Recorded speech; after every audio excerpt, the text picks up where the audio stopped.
What kind of a year has it been? Unfortunately, I've read that a lot of people are drinking more because there's not much else to do. What are you guys forecasting for the next 6 to 12 months?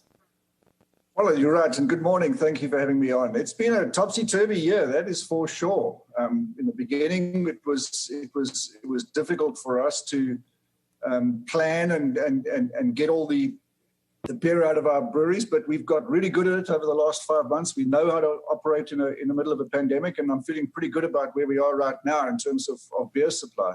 We saw a huge surge into the off-premise from the on-premise. I mean, folk were migrating back to brands that they know and that they trust, and that obviously benefited Miller Lite and Coors Light for us. And that's a trend that I would expect to continue. I'd also expect a continuation in the e-commerce space. I think folk in the beginning of the pandemic didn't even know you could buy beer online, and so we've seen a huge spike in online purchasing, and I would expect that to continue.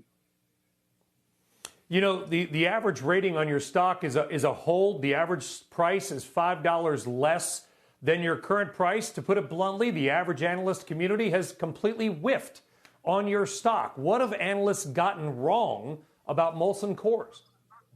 Well, we launched a plan about a year ago to drive top-line growth for our organization, and particularly to change the shape of our portfolio.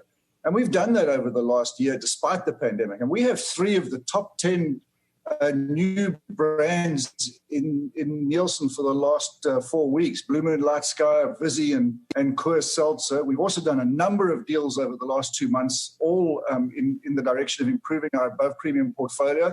And I think the market is recognizing that.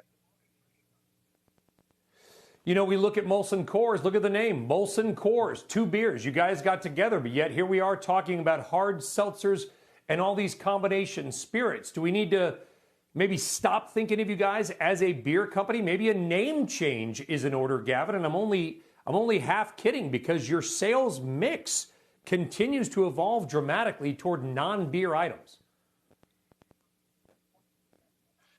No, look, I mean, Miller Lite and Coors Light and Molson Canadian are always going to be big brands for us. And you can see that in the current consumer behavior. They're going back to big, trusted brands. And, Miller Lite, Coors Light are up almost double digits in the off-premise. And to recognize that, we're going to be spending a significant amount of money behind our holiday programs in the fourth quarter. Our Miller Lite spend is actually going to be up 12x what it was in the fourth quarter last year. And Coors Light's going to be up even more than that.